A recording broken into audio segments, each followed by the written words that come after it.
We're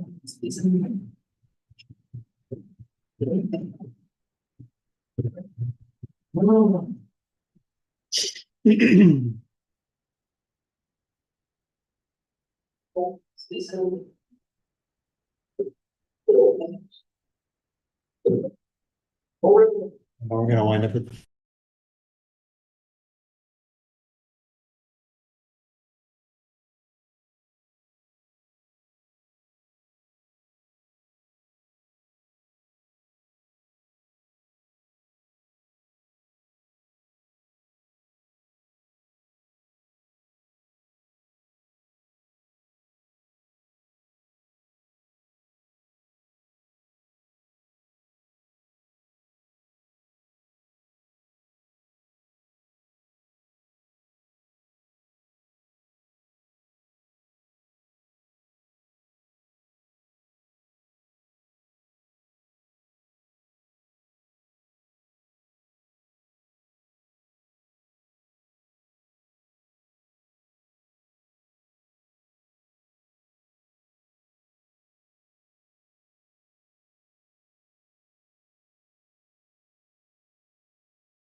Okay, all right, let's call the meeting to order at 6:04. That's a little fast.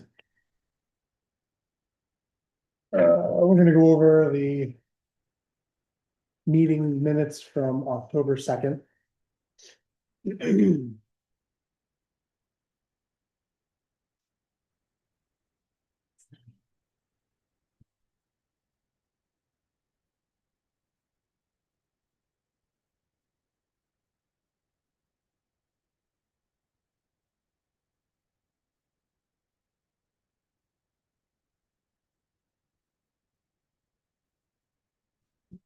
I don't know your name, that's what I'm sure as signing. I signed in, oh, yeah.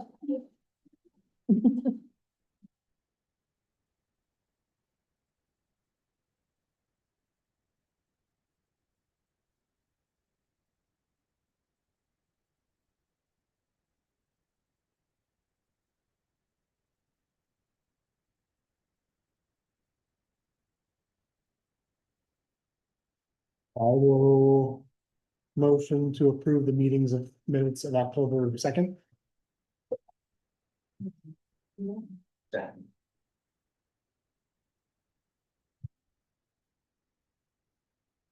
To figure with Robert, I think on the remotely you have to do a roll call, both. For what? Wait, what? Well, what this is seconded Yes, and everybody votes on it, you have to do a roll call vote because she's remote. So you okay, have to call. Okay. the votes. all right, all those in favor, or who's second? I'm in favor. All right, all those in favor? Aye. Aye, so. Aye. Robin, Diane, Daniel, Tom. And Dawn, all motion to accept the meeting minutes. And myself. Next time, call Dan, call Dawn herself, and then you have to actually say the names and then ask them. Oh, okay, Yeah. Okay. sorry, I've never had to do it that way. Yeah. On to today's stuff. So I think. We do have Mr. Barrett on with us, so I'm gonna jump ahead to the revised solar application. Yeah, you made it 90 degrees in here. It is, Off would be give it better. 15 minutes. So we did receive an updated solar application. In reading through it, it does now meet the requirements for size and wattage output. Let me grab ordinance here. So I just want to look at, this would be considered a medium scale.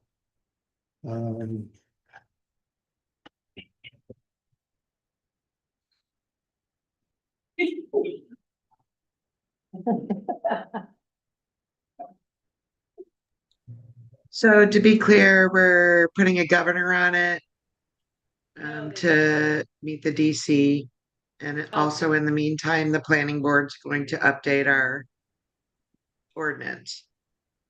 If you look, Robin, at the application, and you don't have the earlier one, they've reduced the number of panels. Oh, okay. They Oh, made okay. fewer panels to meet the output. The original plan had 2,400 panels. The revised plan has 1,750. So that's a reduction of 650 panels to meet the wattage requirements. Do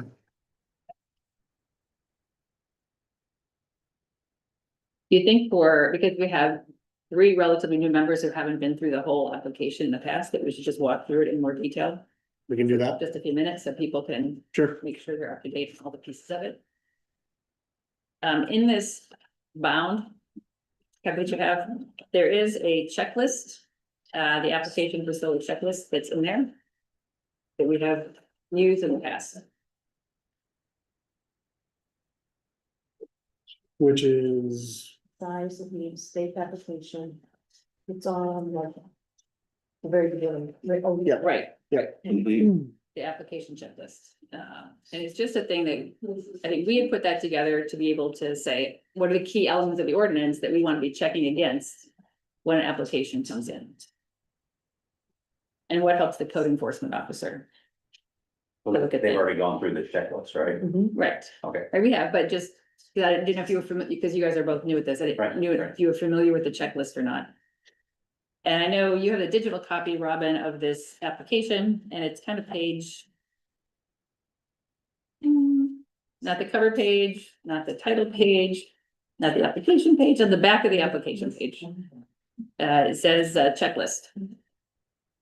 For solar. The things that we look for are the size of the proposed solar farm. We look for state supporting documentation, wildlife impact, wetlands impact. Evidence of the state approvals or conditional approvals.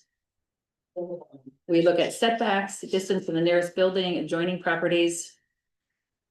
Any signage plans for which there's no signs for this particular place, fencing and security plans, mowing and maintenance plans. A decommissioning plan. What happens when all these things are obsolete and they go away? Community development energy sharing plan. For this one, there is nothing proposed, but some of them are. Community sharing. Commercial ordinance requirements and the solar ordinance requirements. So those are the things that we look at when we're reviewing this.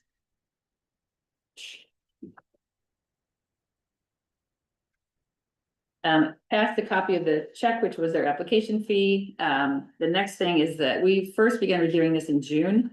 And the first run through had a lot of questions, right? So that's the letter that we sent back to him saying, hey, here's our list of questions. And there were questions about page numbers, clarifying language, numbers of modules, the calculation to get to wattage, et cetera, et cetera. So they've answered all those questions from June. They've added a project description on page, what's now titled page 1.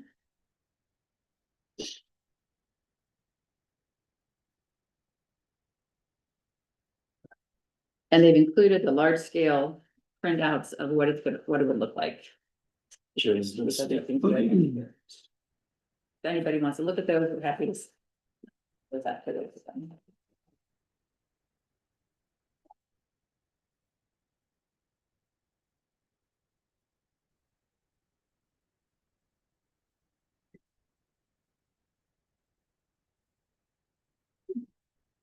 That is the site plan that is included. The lease option agreement is attached as attachment B. The interconnection agreement, which is the CMP, basically saying we're willing to take the power that you put out. That is included here as attachment C.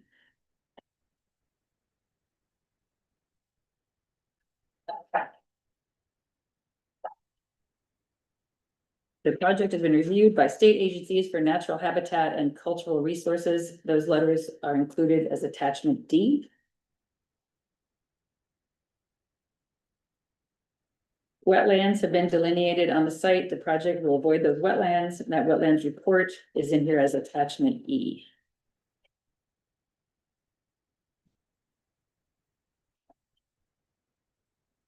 The reference there to the shoreline zoning is because the bottom half of the parcel, or the southern margin of the parcel, is adjacent to the Androscoggin River. Shoreline zoning requires them to be 250 feet from the river. And that, according to that diagram, that meets those requirements.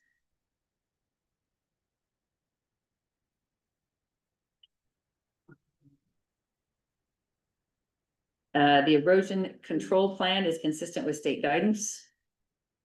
The erosion control is listed on that diagram with site plan set attachment A. There is a little bit of slope of the back half of that lot that goes down toward the river, so since they're not doing any work on that end of it. They're not really grading anything. They're gonna remove a little of the vegetation that's popped up in the center of the lot. They do plan to have vegetation on the site to be helped to manage as a field with annual cutting to ensure it doesn't grow up and shade the solar panels. So they'll be mowing the grass in there or haying the field, whichever way it comes out. And jump in, Stephen. I feel like I'm just reading your work here. If you have anything else to say, feel free to jump in. The construction period is expected to be around 6 months. And then once that's in place, there's really no traffic impact.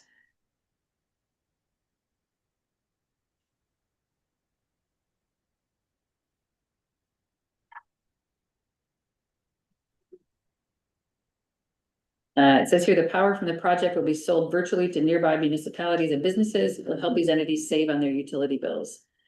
After its useful life, which is expected to be a minimum of 25 years, the facility will be decommissioned in accordance with the decommissioning plan, and the site will be returned to its natural condition.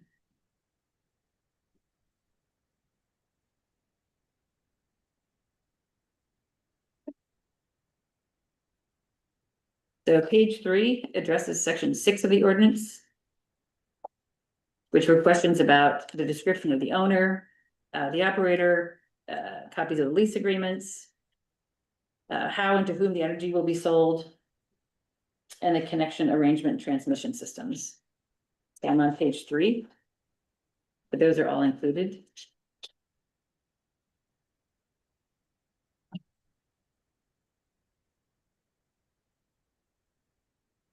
So pages 4, 5, 6, and 7, 8 and 9, 10, 11, and 12, take every element from the ordinance and address every section.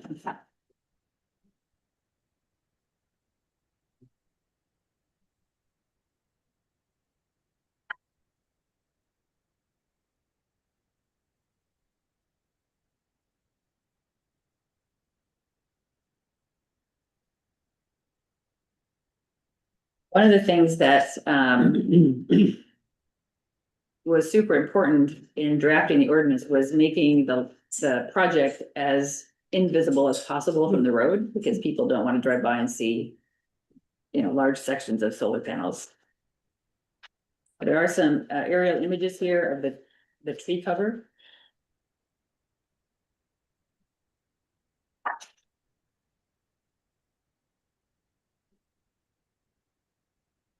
The other thing we learned from the first solar installation was how to set up the right safety requirements as far as the fire department, right? If something happens, if there's I have no idea, fire, a spark, something, how does the fire department get access into the gated solar field? So those items have all been addressed.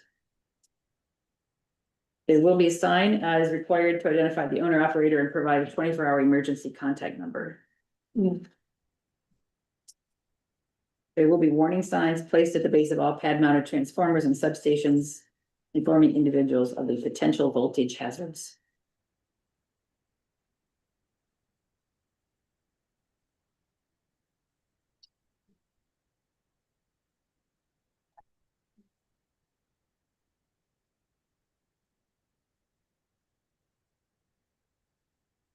And I think that Jason and Rob Walker, who's our emergency response person, both reviewed this application earlier in the summer and were satisfied with the city clear.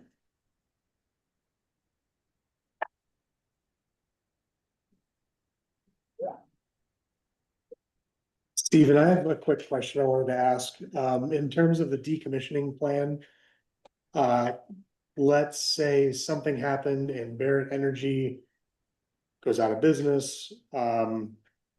What happens then at that point with the decommissioning? Who pays for it?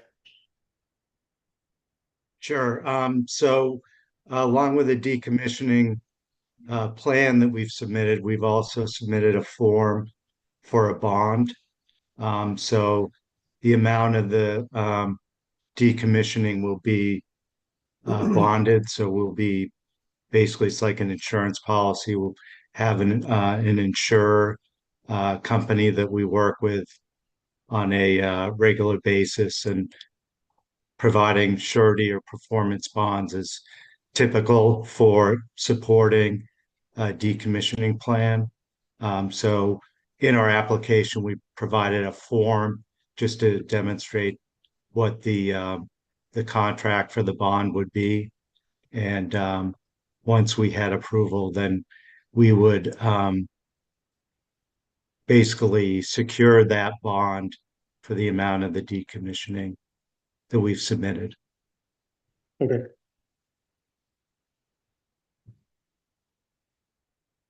So this is a great time to ask any questions in the chat.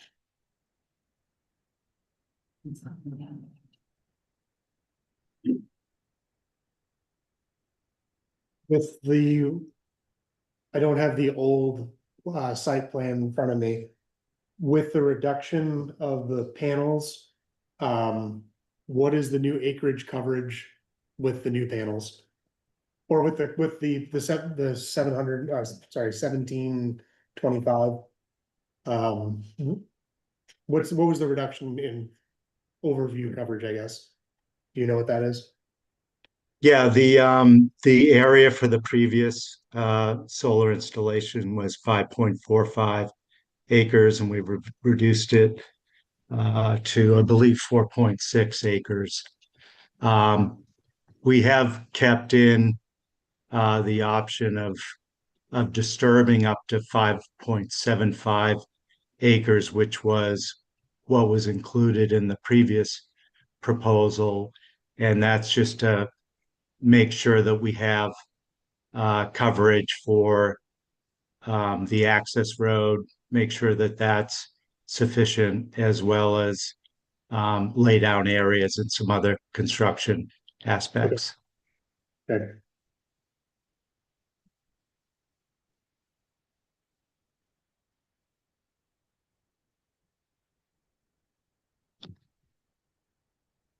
I would just like to thank Mr. Barrett for his patience with this, because it's been a complicated process, and we realize It- that. It definitely has been.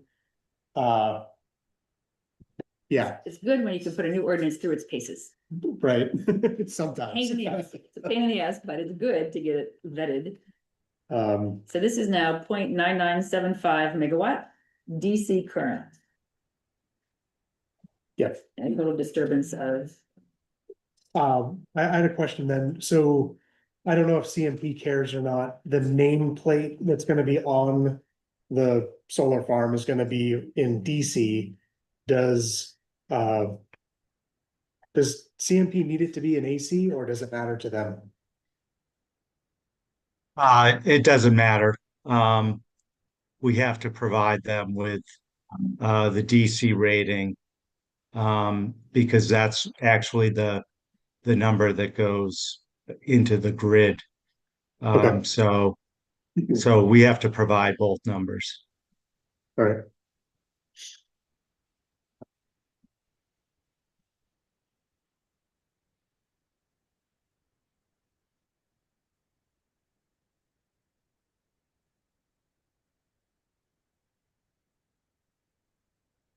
You guys have any questions?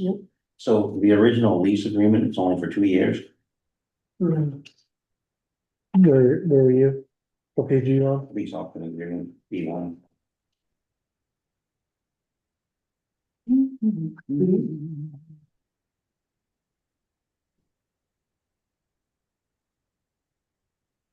CMP agreements. So Stephen, the question was around the lease agreement for 2 years. Was that just the initial like development time? Or what? Yeah, I mean, we have email from Mr. Tonello just supporting the extension of the lease agreement, but we provided that because that's the form of the lease and he's agreed to extend that. And I can provide, that if the board would like to see, his commitment to extend that. Well, Yeah, the last paragraph there says, the lessee may at its option, lease it for a term of 20 years and up to 2 times at the lessee's election for 10 years of each time. So that's written in the bottom paragraph. Yeah, I see that. Yeah. Good.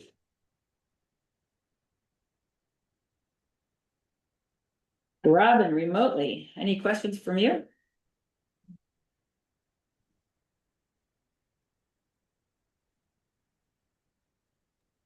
I'm good, thank you. And thank you for your patience.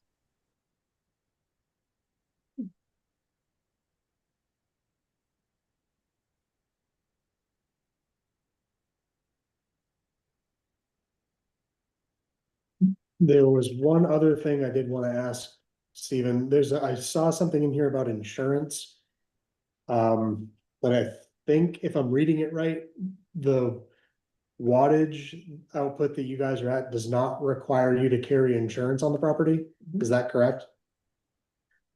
Yeah, it's a different type of insurance through CMP. Okay. Synergy, which is developing the project, has sufficient insurance, as well as all of our subcontractors are required to have insurance. Okay.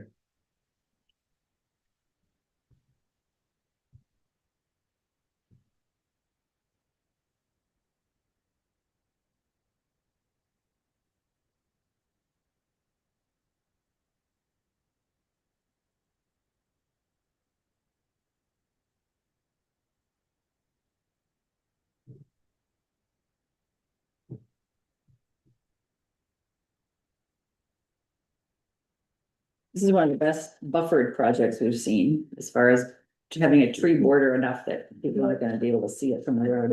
Minimum to see it.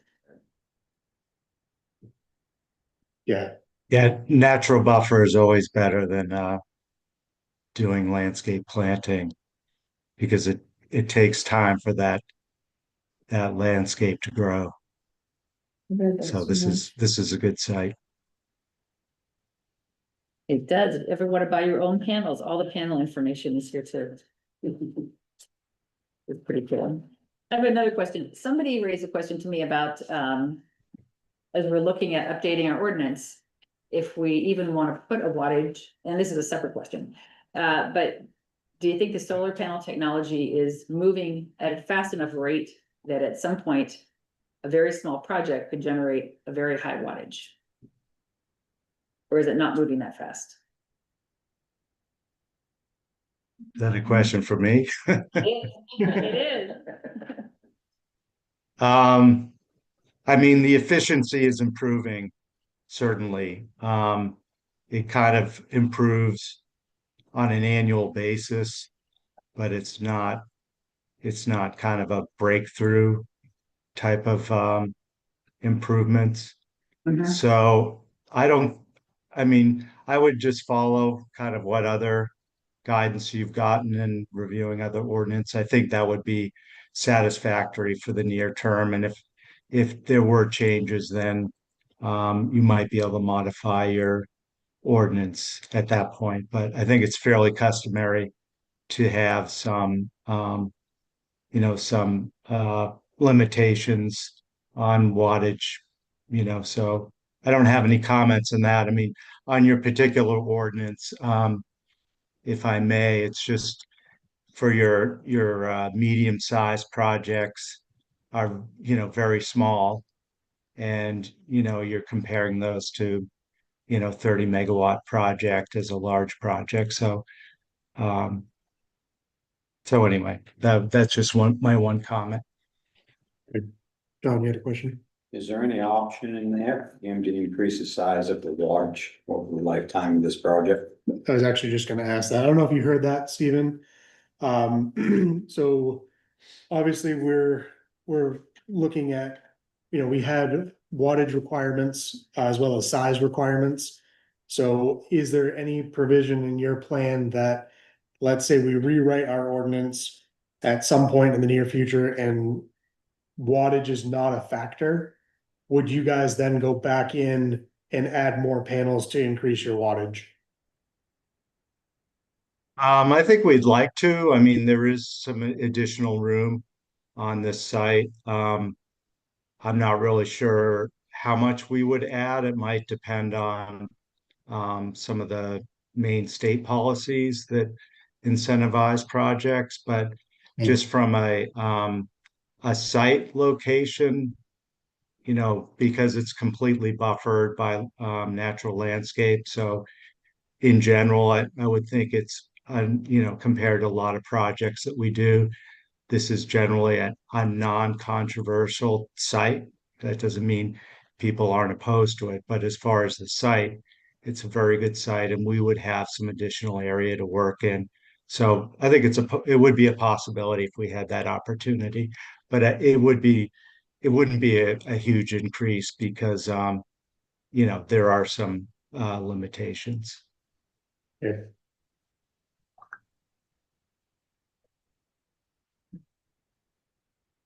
Anybody else have any questions? A good enough question. Diane read so fast at the beginning, I couldn't understand her, but who's benefiting from this project as far as power? It gets sent back to CMP. So it basically gets pumped back into the grid. So, I think they sell it though they try to sell it to local businesses to help support them. Yeah, there's an opportunity for people who are CMP customers to purchase the power. Most of the power on these projects are purchased by municipalities to offset their electricity bills, as well as businesses, small and large businesses. The reduced rate, I'm assuming, I'm sorry, I didn't hear that. at a reduced rate. Yes, at a reduced rate. Yeah. If you sign a long-term contract, That's where I was going with it, Brian. we've been down that road before, we Yeah. were approached I think it was 2 or 3 years ago now. On one down in, I believe it was Gardner area, somewhere down in that area, they tried to get us to sign on, but we had to sign on, I think, for at least 15 years. At a set price. Brian, this may be a question for you with property taxes. And I don't know if this happens or not. Once this gets put on there, does the land get reassessed with the equipment on it and then property taxes go up? We can't tax solar panels. Okay, It's done differently than how the windmills are done. The Okay. windmills, we get value from through personal property taxes, these do not. Okay. I don't know the exact formula, but there is a way that a little bit can come back through a state program, but it's not a benefit like. Okay. In terms of tax revenue. all right. You have a question? What did he value this project at? I doubt it. What do I value the project at? I don't know exactly what the value is. I would just say, in response to the comments about taxation, we are willing to make a contribution to the town. And so part of the review of the project, we'd like to make an offer, but we're just waiting to see if the application will be accepted, and then we can proceed with the review of the project. But one of the things we would like to make a commitment to once we get to that stage is a financial contribution. I believe you have a fund that some of the wind projects or the wind project contributes to. So it seems like you have a mechanism. Since this is a small project, I wouldn't say it's going to be a huge amount of money, but it does recognize uh, the tax issue for the town. Find it hard to believe some installed solar panels don't know the value of a project. That's just my comment. Well, I'm permitting the project, so the finance is handled by someone else, but I'll certainly get the answer to that. Um, I don't think it's relevant to the review of the project, but certainly it's something that the public might be interested in. It absolutely is. Cool. There, any other questions, thoughts, concerns? You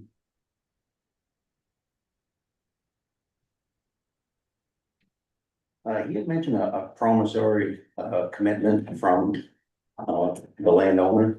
Is that possible to get? What do you mean, a promissory? Well, the way it's written, I mean, he can decide to say no after 2 years, and this is all for. You know, I'm sure we could ask as part of our permit conditions to have an updated lease agreement that extends over the 20 years. Yeah, So that that length just- of a piece of time. well, I know the panels are usable for years. But not if you don't have a landlord to let you use them. Okay,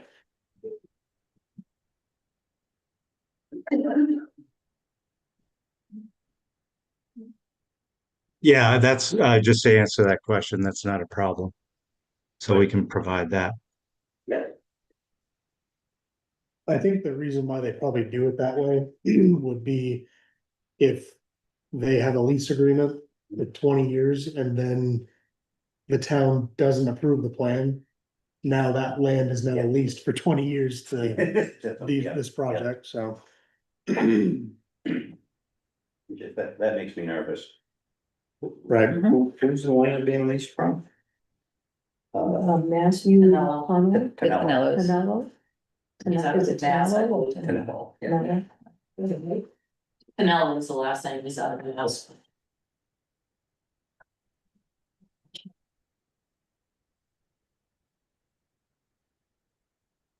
So I'll make a motion that we permit the project with that additional updated lease document and advance to the next step, which is a public hearing.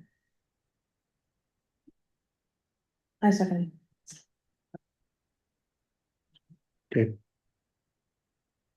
all those in favor? Oh, you have to do the roll call. So say each one's name, Yes, alright, Question for you. yep, The motion was to issue the permit? it was to grant the planning board approval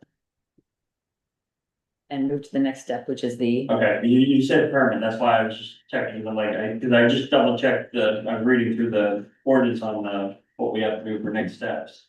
Yep. And it was that you guys would approve it, and then the town office will have to do the public hearing, and then. Yep. For providing permit at the end, so I just double checking. correct. okay. So I'm just gonna downline, Daniel. Don, I. Robin,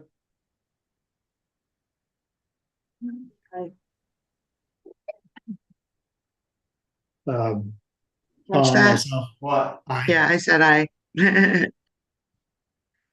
All right, and Diane. yes. So the ayes have it.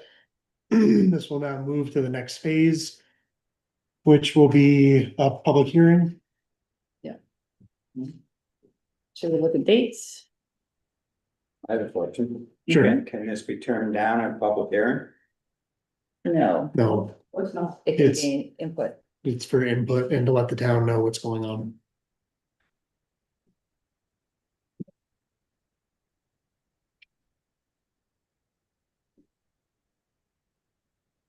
Can I ask a question? Sure. Mhm. Why isn't the town involved in this? Why don't the people get to have a say? So they. That's why we do the ordinance. So we had a town vote to adopt the ordinance, which then goes to the townspeople so they can read through it. And the ordinance got voted in to allow solar farms of certain sizes and certain wattages to come into the town. And so it went to the townspeople at one point. And that's where we asked for discussion on the ordinance and to see if we need to make any changes.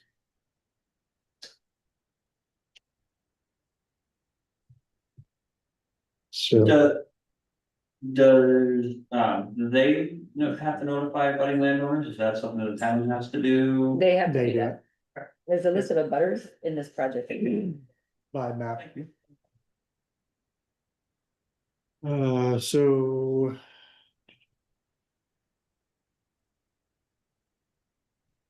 If we start putting a notice in the paper, it won't effectively get until Monday, the 20th. And it needs to have a 10-day notice. Business days or calendar That's days. calendar days. That's fine. Which would be the last week of October?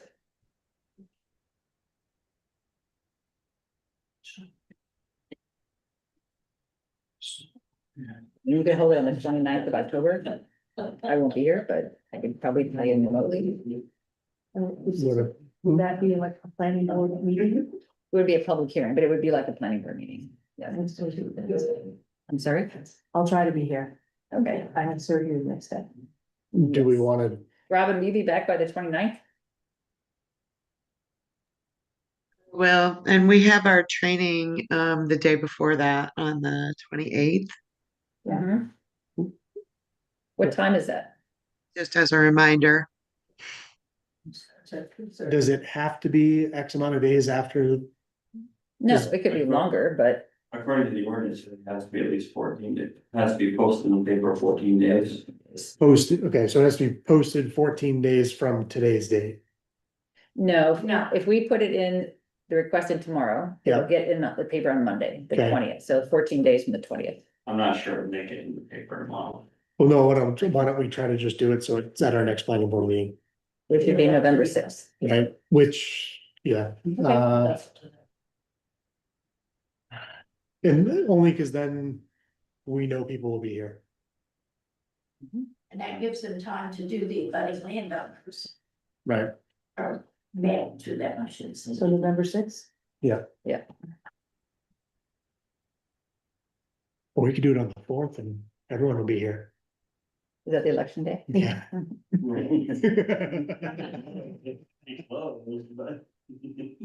All right, so November 6th gives you enough time to send notice to abutters? And that meeting would be at 6 p.m. Yeah. On November 6th. When did you guys get a copy of this application?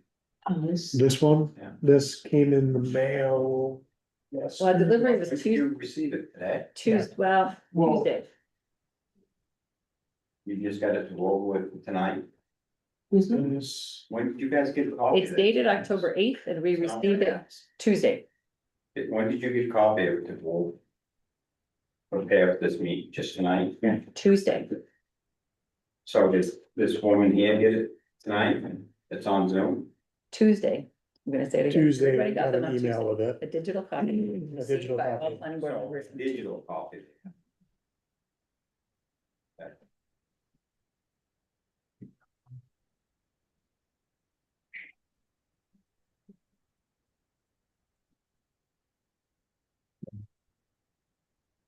I gotta go. So that long ago.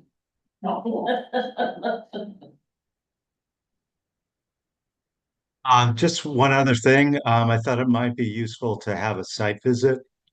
So I don't know if the members of the planning board would like to do that or the best way to organize it, but I think taking a look at the site is useful because it's, a lot of concerns about visibility could be addressed by visiting the site. Would you want to schedule that, Stephen, for the same day as the public hearing, for which I'm assuming you'll be in town, and just do it earlier that day? Because we could also make that site visit available to the public and invite them to, anybody to come and walk that. Sure, yeah, that would be great. If the I meeting's don't at know if That's really that's something, helpful. I don't know if I that's think something that's that really would, helpful if we get questions at the meeting. Mhm. yeah, I don't know also if that's something that we would want to put in the abutter notification and the legal advertisement, or if that is not appropriate. I just trying to think of ways to, increase participation at the site visit. You certainly Or put could, it, or put it on the town's Facebook page if people, maybe that's the easiest way to do it. yep, if we set that for 4 PM on the 6th. Would that give you enough time, maybe an hour on the site, and then be ready for the 6 PM meeting? Is I still think it's daylight, enough.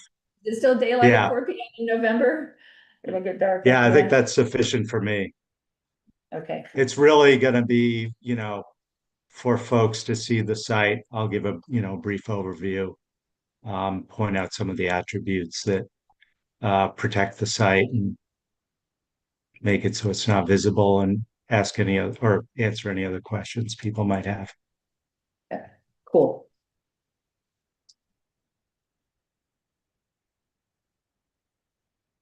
All right.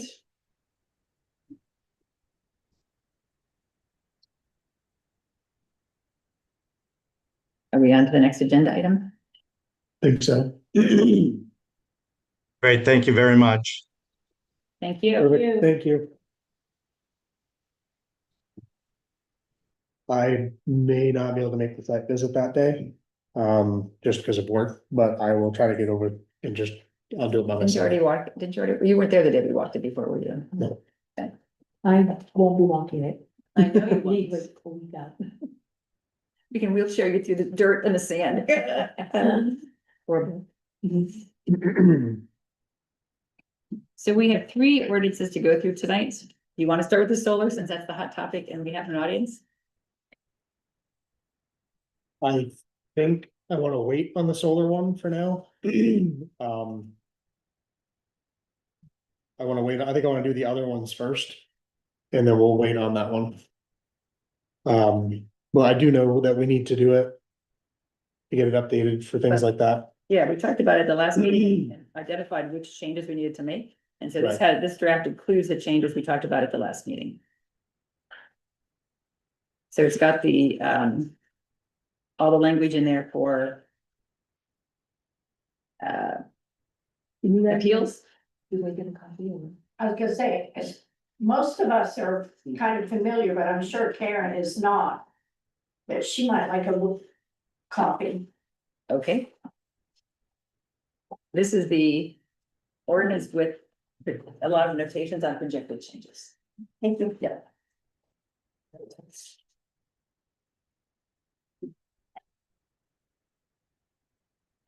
Okay, so what strike through, then we're gonna write in the change? So strike throughs, if you look, is the date. Yeah. I mean, I think with people here, perhaps that have an interest, this would be a good time to get input. Can I get a copy of the draft? But I can see what you guys got. You want a copy or an email? Email me for it. I can email it to you.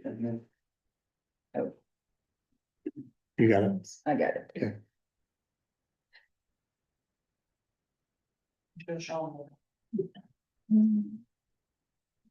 Yeah.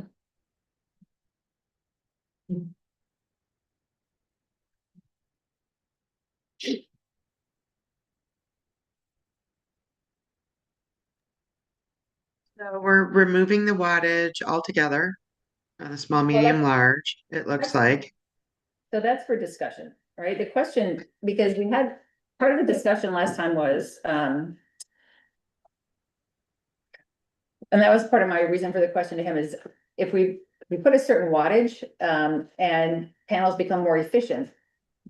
Is our bigger concern the wattage that's going out the door, or is it this physical size of the thing? I'm inclined to believe that most townspeople don't care about the wattage as much as how big is it.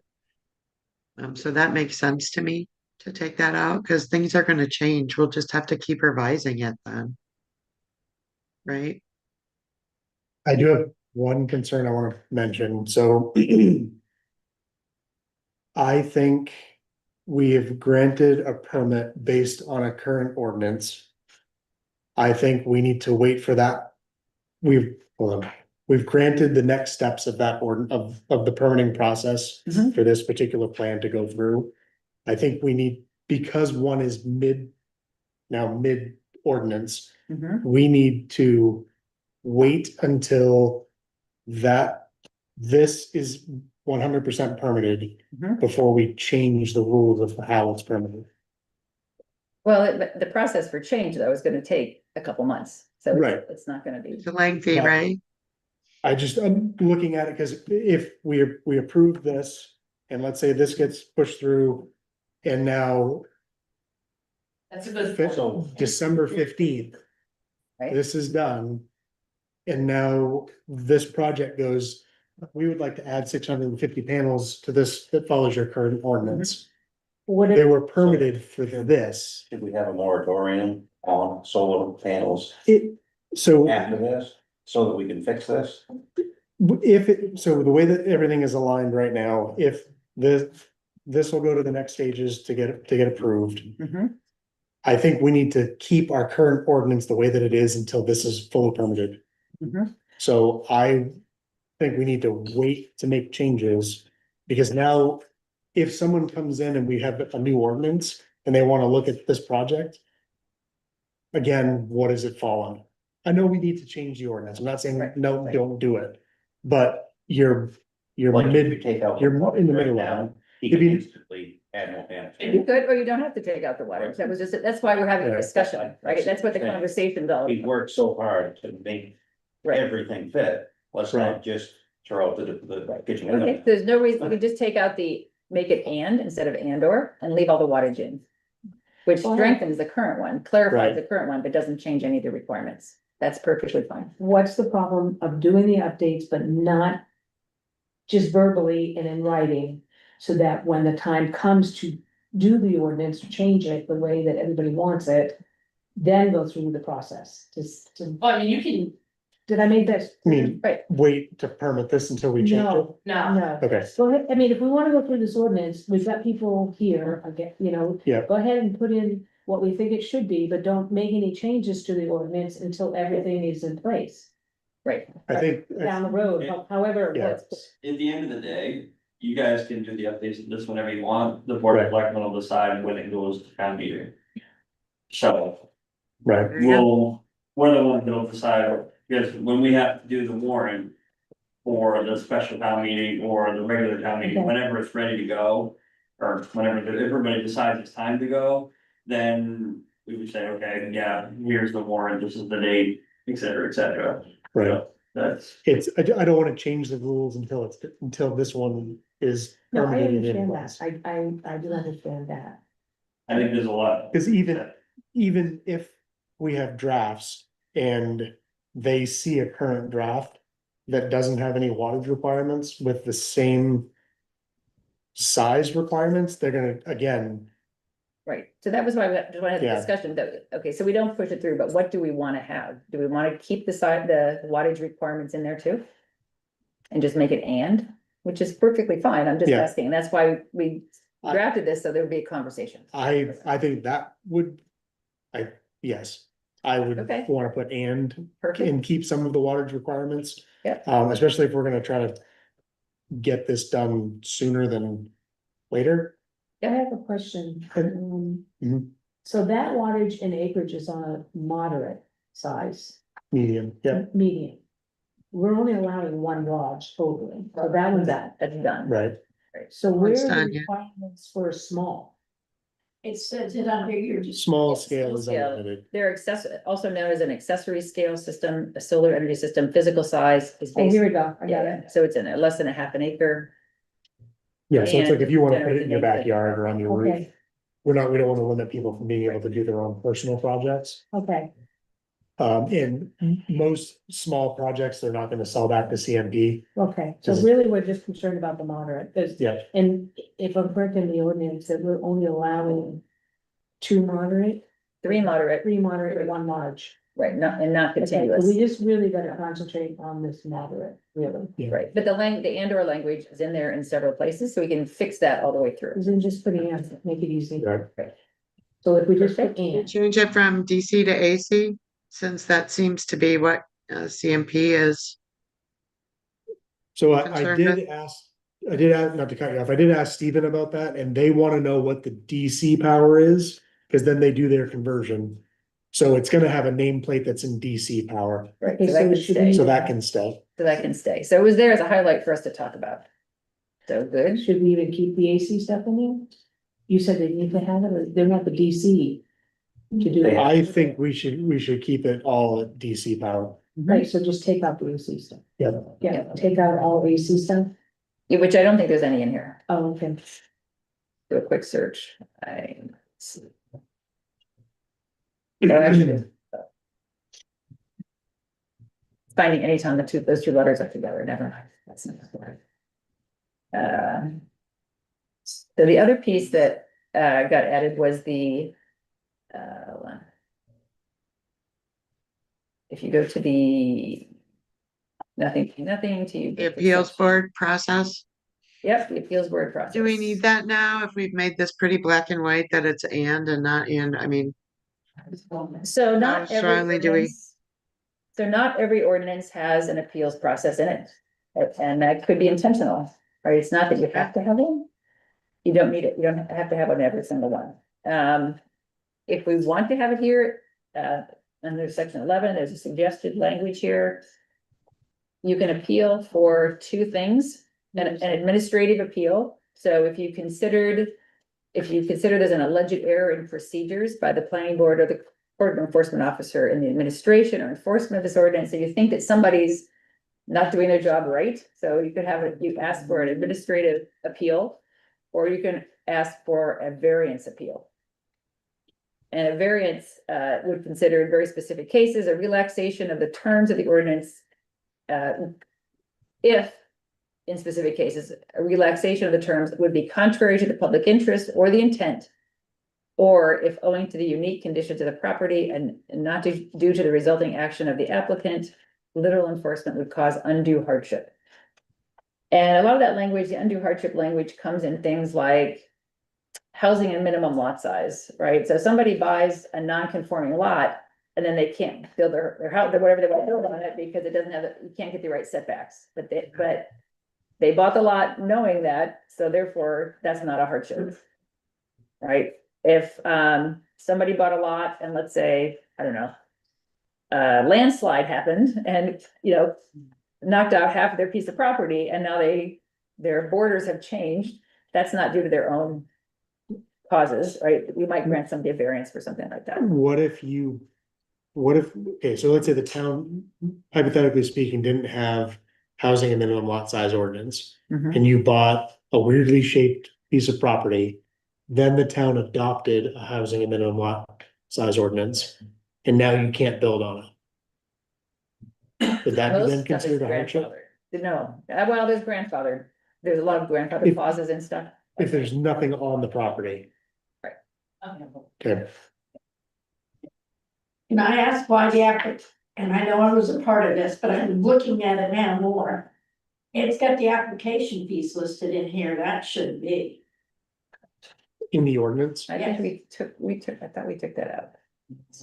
That's an email we just got, has it listed, yeah, if they're in here based off of, section 5. Application Yeah, I process. thought we talked about referring to what the fees were with the town or something like Yeah. that Good catch. in the last Excellent. meeting. On page 3? Yep. We have, I don't have page numbers. I got it. It says- Section 5, yeah. So we could say that application fees will be a parent town fee schedule. However, this ordinance recommends the below. So it's not requirement, it's a recommendation. And we could take it all together and just say the application fees will be made apparent on the town fee schedule. I'd say Down below, it says a recommended annual permit fee is $1 per kilowatt with a minimum of fee of 25. Yeah, that's recommended. I would almost pull the recommended amounts right out, Yeah. because like the annual one, maybe you could leave, but that's up to you, but the permit fee, I would definitely pull all together, just because that way, If it if there's changes. nothing in the ordinance, that means it can be updated without having to send the ordinance back Right. to town meeting, but if it's in ordinance and it needs to be changed or want to be changed, then we have to go back to the whole process. Okay, so take out recommended annual permit fee at $1. Remove, the application fee. And the applicant, right, So if, we just can- remove them? no, well, we leave them in there, They're but we two can, different things, so. we can write it in a way that says that the town has a fee schedule. Yeah. That will have a fee schedule for a large, a medium, or a small. We don't have to say what they are, Right, but they will be have it, and we can say an annual permit fee would also be apparent on the town fee schedule. just take out the dollar figure and stuff. Yeah. Yeah. Perfect.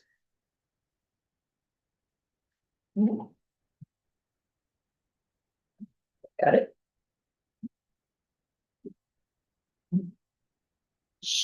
what about the fee part? Does that stay in there?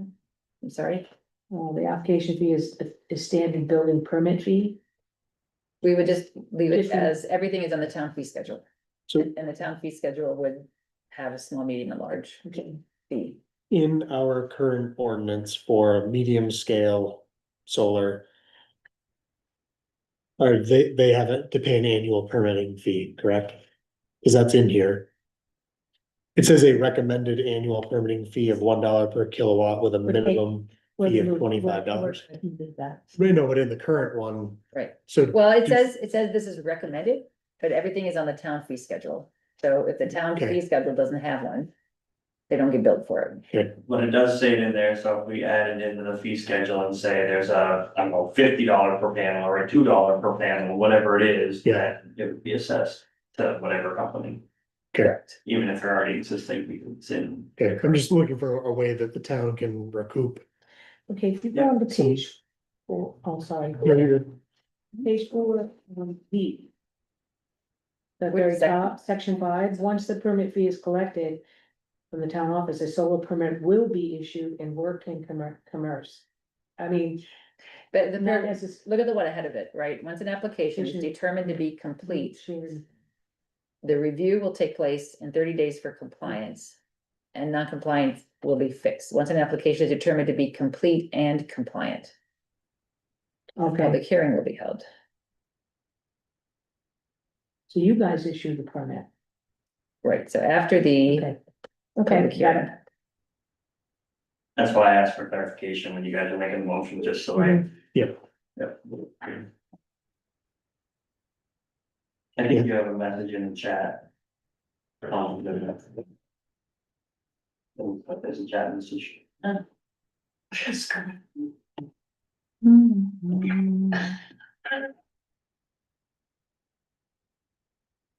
Will having a solar farm help the town?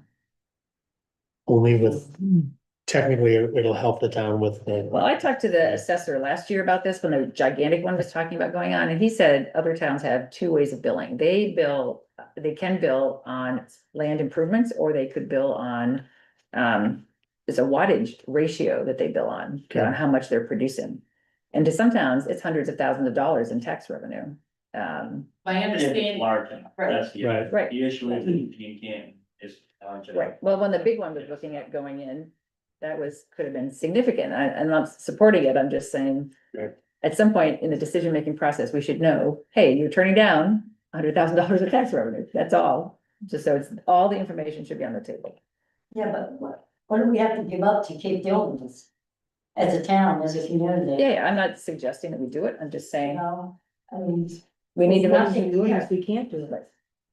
we need to make sure that we have all the information. Yeah, According to the ordinance, we couldn't do another large one. no, that's Correct. correct. So that's, And we cap the size of the large, so. We're never gonna have something like Farmington Leeds, you know, Right. any of the. Right, so that was, that was Surrounding 400 towns. acres, that was gigantic. Yeah. yeah, That was Yeah. huge. what was it on? Part of it was in the old, Everywhere. part of it was at the all that way. fairgrounds, and part of it was up by the windmills. You can't, yeah. Oh, wow. Yeah, it was huge. Wow. So you've driven by the one in Farmington. Yeah, it's, The one that was coming here is 80, would have been 80% the size of that. Yeah. It's huge. So,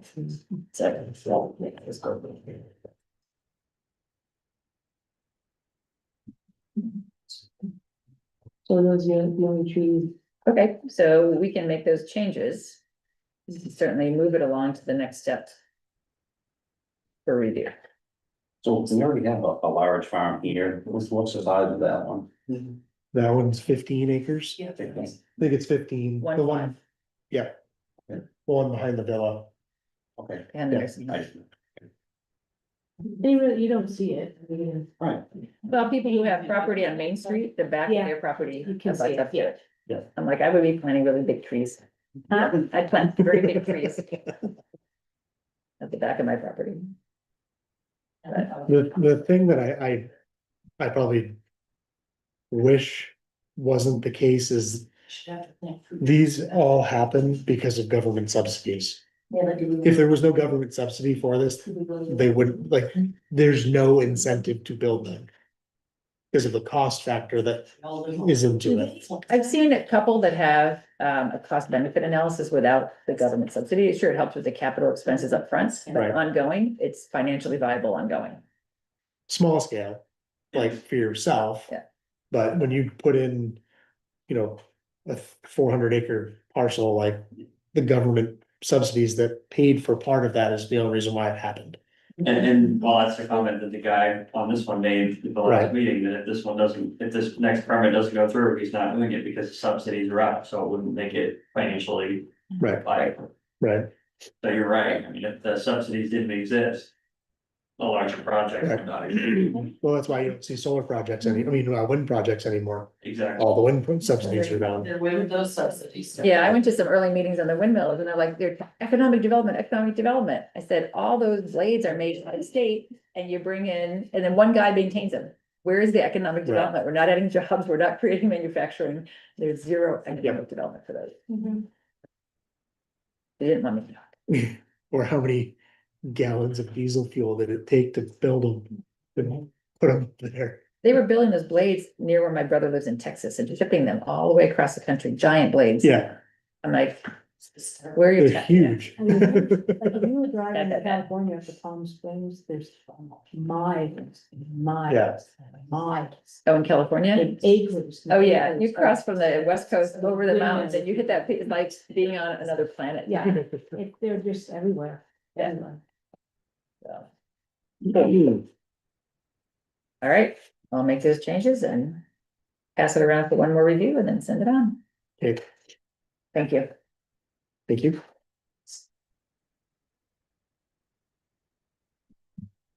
So we talked at the last meeting about the cluster housing ordinance, Mhm. which you guys all have in your email as well. Yeah, I read it. Okay.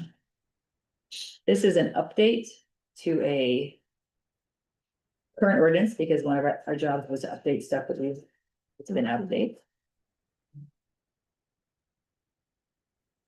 When I photocopied this, the highlighting didn't come through because it wasn't printed in color. It wasn't copied in color, so you'll get a copy with all the track changes in it. Oh, okay. I read through it and I just didn't understand what this meant. On the very first page, the last sentence of the second paragraph, this shall not be constructed as. Oh, that was, that's because I cut and paste something. I brought the wrong sentence from it, something earlier. Oh. I couldn't read it. That is a cut and paste error, so Okay. sorry. That should not be That there. doesn't make sense to me. Okay, so just cross it out. Yes.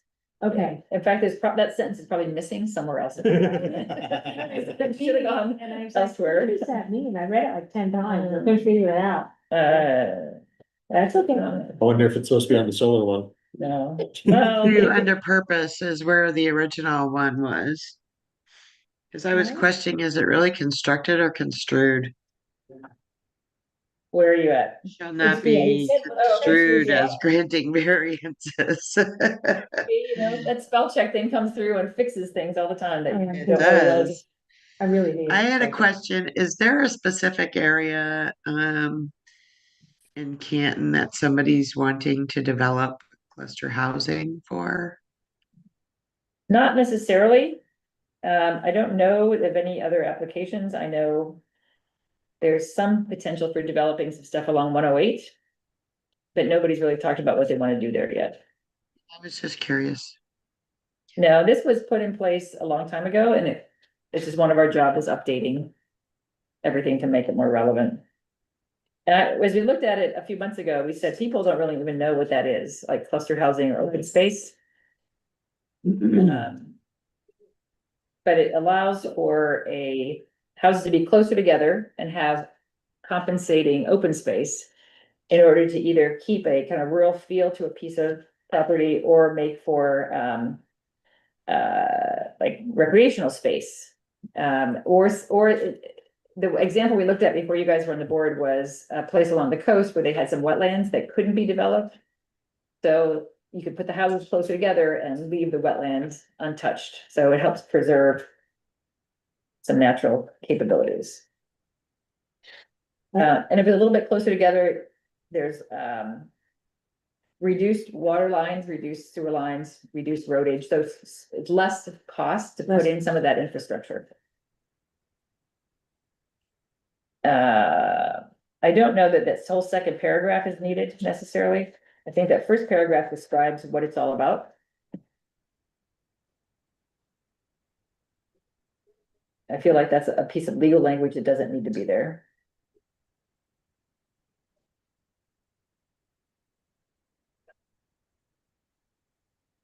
Yeah, I agree. Uh, I think it could be taken out. Under section 3, authority and administration, there's. We can talk about it. The ordinance is adopted under ordinance power limited to home rule station without putting in the title and MRSA sections, because then if they change it, we have to update them. I thought. In section 2, under definitions, Mhm. cottage industry. I thought we took that out. Yep, We took that out. yep, I was gonna make the same comment. We took that out. got it. So in case you're wondering, do you know what cottage industry is? Okay. But it wasn't defined, so the question was, if you put it in there, somebody's gonna challenge what that is. So, Definition section, so the way it came up was that you can't use the term to define itself. But then we talked about, do we really even want this, right? right, we don't wanna stop people from having home-based businesses necessarily. Nothing changed in the section 6. So what are you gonna do with section 3A? Oh, with the state of Maine, okay, got it. Yeah, so it's Got it. consistent with the state of Maine Constitution and the home rule Yeah, I got it. article.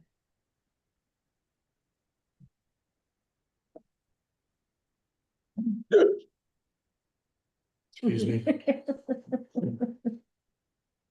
I second that. Holding a baby that had hiccups recently, it was the cutest thing. We had talked about putting an appeals process in for this one. In section 3, under authority and administration, do we need to reference an appeals process and authority? It's in section 10.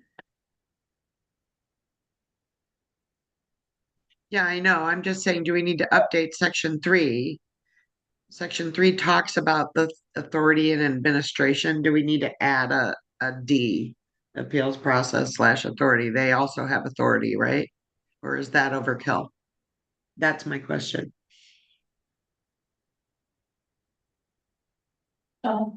Is there any way that can be projected so that those of us that are here? Yes, you can stop projecting the owl. Oh, I have the adapter too, I just forgot to Oh. get. So unplug the owl Yep, No. or No, because then you're not gonna be No. broadcasting. unplug the HDMI cable. The HDMI Right. cable, not the owl. That's, yeah. You do the owl, they'll Zoom. Oh, No, that's fine. it's fine. that's just what I was expecting. It's fine. Give me 1 second to pull it up. Did you do that? just if we can't see. Yeah, I'll make it big.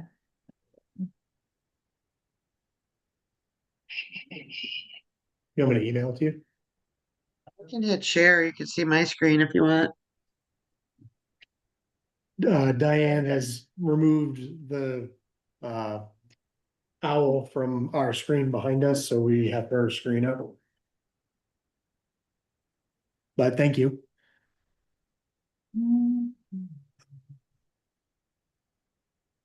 Make it bigger. That's not what we did. So is it ekeen@cantonmaine.com? Cantonme.com. Okay, cantonmaine.com. Because. Okay, you should have that. So this was not even, I don't think, we'll see, that's an image. Yeah.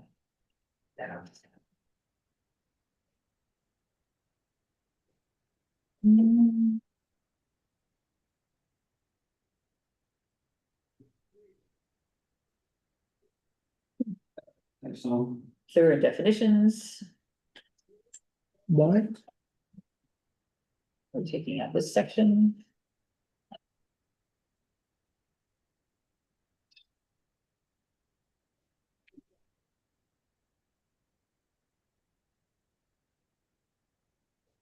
So that's the question, whether, we can check a couple other ordinances and see, I don't know that we typically refer to appeals processes in the front of it.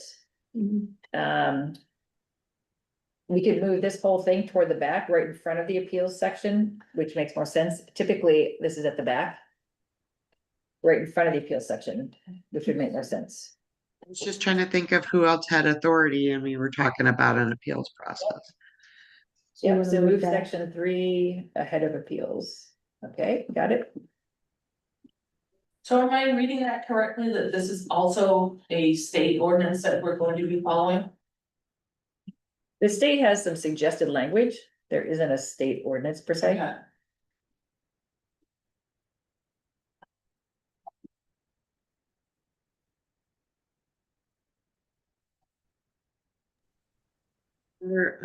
Section It's also- 5, Mhm. sorry, Yep, go ahead. go ahead. Nope. You first.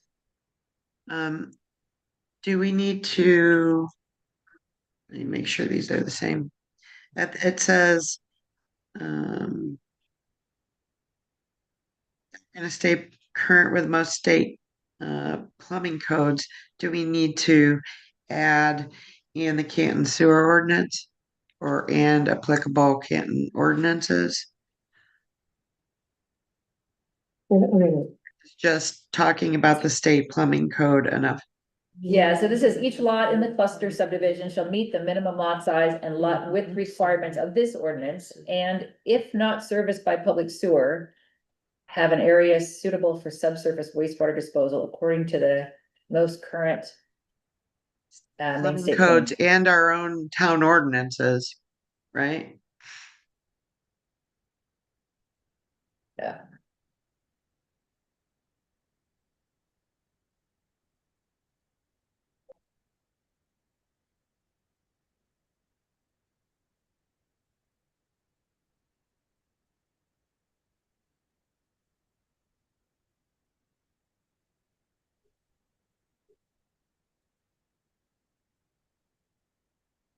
You ready for my next question?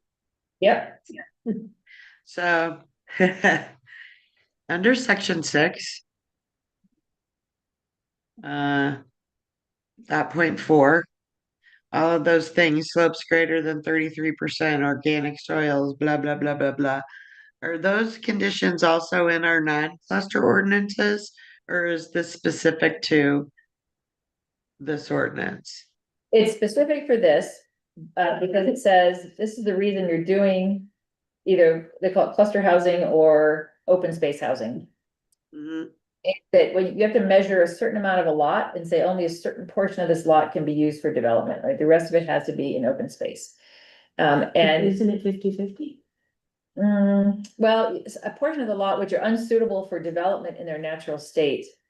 Can be excluded, I Okay. believe, from this calculation. Right. So this is all about the calculation of how much of the land. Yep. Can go into this, But So if it's unsuitable for development because it's super steep, or it has, wetland soils, it has some organic soils.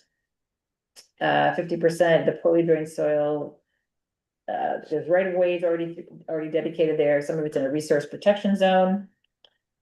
Then it doesn't count in that calculation. So the usable land is what's calculated for the. As a percentage, right? Percentage. Cause you have to make this calculation of net residential acreage. And it's saying, Remember that part, subtract this, subtract this, subtract this, yeah. yeah, it's like in the shoreline zoning ordinance where we have to, if you're gonna cut trees in the shoreline zone, you can do it, but there's a whole series of calculations for what you can take out. It's a great algebra exercise. Says in order to determine the maximum number of lots permitted on a tract of land, the net residential acreage shall be divided by the minimum lot size required in town. So you just. Take the usable land, I guess, Right, but you have to first determine what it is. this net residential acreage. Yeah. And then make sure that you're, I think that should say required in this ordinance, because otherwise it could be confused, because the minimum lot size ordinance is the one that doesn't apply here. Where are you at? Same thing, D. Yeah.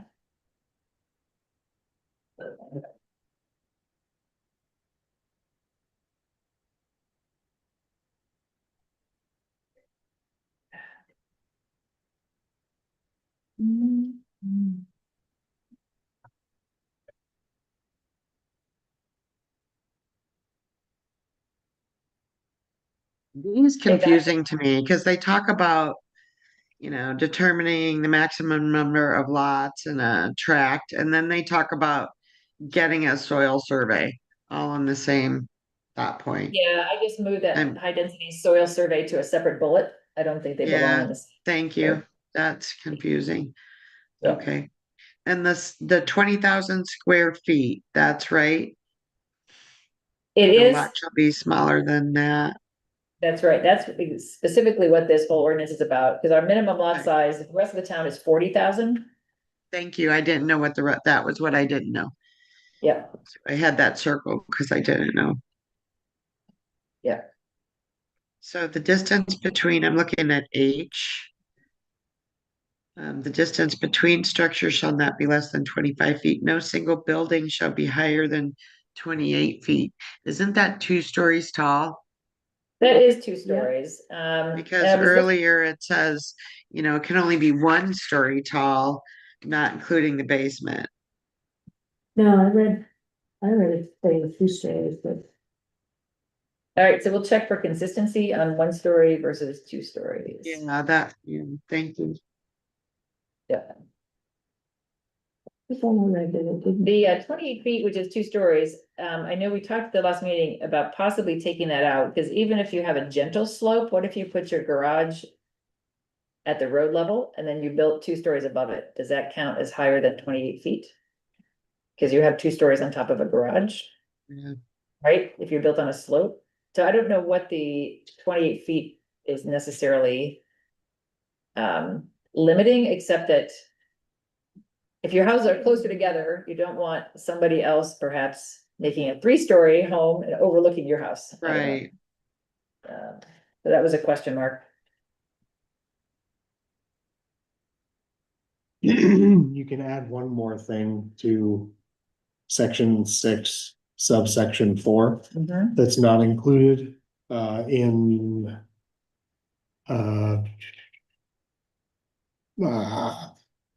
net residential calculations is right of ways. If there are any right of ways through the property, that does not, that is excluded from net residential calculations. It's in the bullet. It is. Portion of the lot subject to right of ways, rights of way. No, you're right. Okay, I'm just double checking, make sure you read it. Just kidding. L like Larry seems very subjective to me.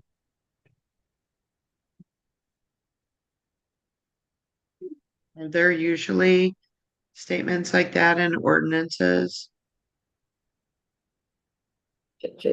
Oh, you mean scenic vistas? and You're that? gonna point your structures towards the scenic vistas and natural wonders of our state.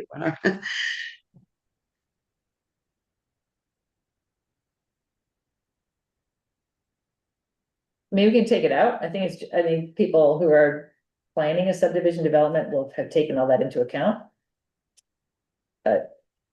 Less is more, in my opinion. Oh, In some cases, I just thought that one little sentence was very subjective. What I do we think when this was first put in, I think solar hadn't even really hit the state yet, so it was like a new thing to force people to think about solar. This was done like 20 years ago.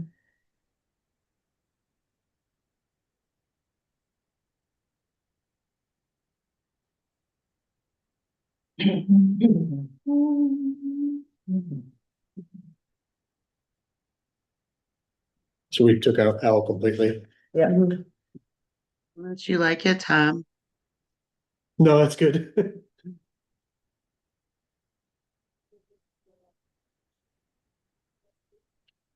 I mean, I think the intent also was to say, for Canton, it was like, how can we maximize water and sewer? Like, let's get more users on both systems.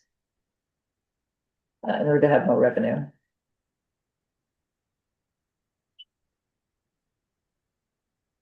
I did like the utilities shall be installed underground. Yeah, I do too. It has never.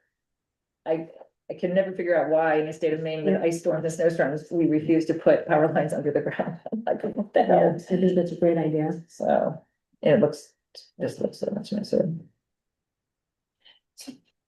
So another big question is the question D under the next section, right? Because we wrestled quite a bit about this open space.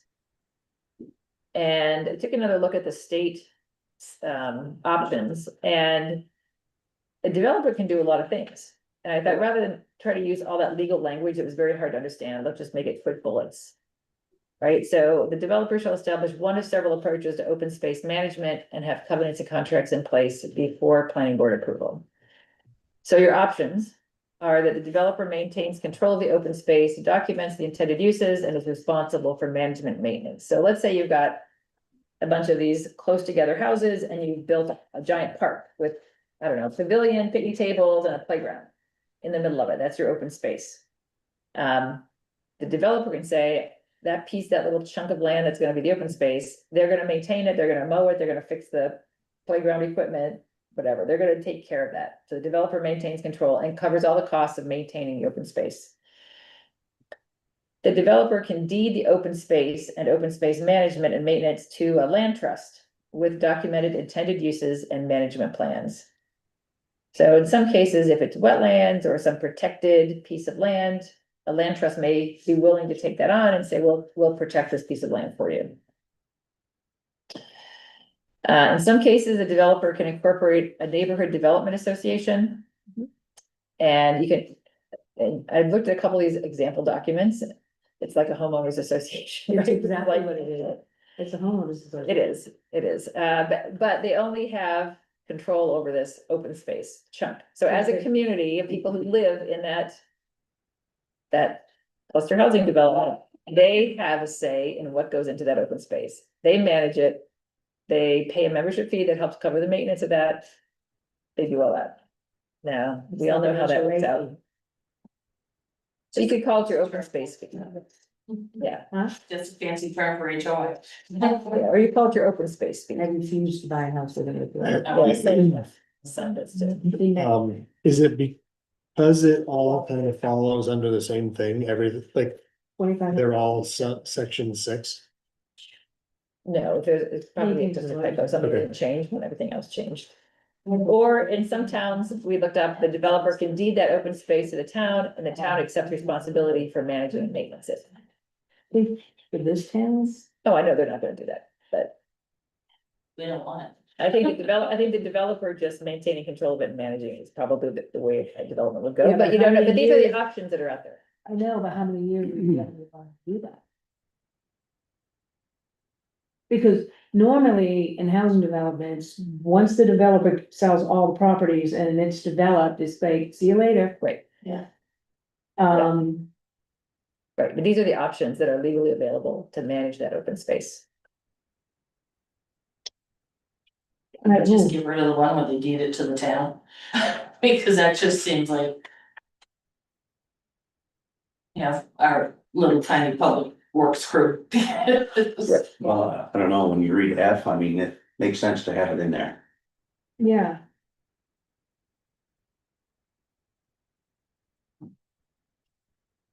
So, and it just says if the residential, if the owners of the residential it units gets, Yeah, they get the charge for hold title to the common space, it's gotta be part of their deed, right, that they have to maintain that. but it says if they fail to do so, the town of Canton may perform such maintenance work and collect expenses from the persons responsible for maintenance under this ordinance. Right, that's a We may. still have a limited firm. No, I get it, I get it, I do get it, If they don't care to pay to begin with, how are they gonna pay back the it. town? I grew two of them. Exactly. You what? I grew two of them. They can take care of it. You're saying there's more than one section 6 there. Easily done. Section is section 6B correct? I need that as safe in my home. Uh, So what's the best way to handle this? I mean, these are all suggestions. They're just saying these are options that are open, doesn't mean that you're gonna do any of them, or you're gonna have to pick one. Right, legally, somebody has to maintain the open space. So either the developer keeps it, they give it to a land trust, the residents take control of it. The towns at the bottom of the list is a last resort. That's kind of seems like. Takes responsibility. I mean, you can take the town off there completely. No, developer leaves the open space and open space management and maintenance in the land trust with documented intended use for management plans. Right. I think it I depends on don't what the open see- space I don't is. see people in this town paying. It's And something they don't want to begin with. an NDA or homeowners and on all such purpose. Yeah, I mean- homeowners. They might, but Yes. Yeah, I like choice number 3. Covers everything.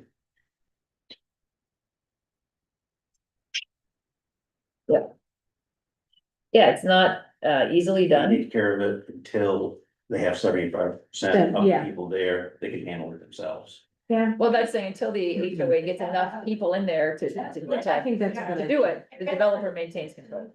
So So- putting, go ahead. So I'm still stuck on 4.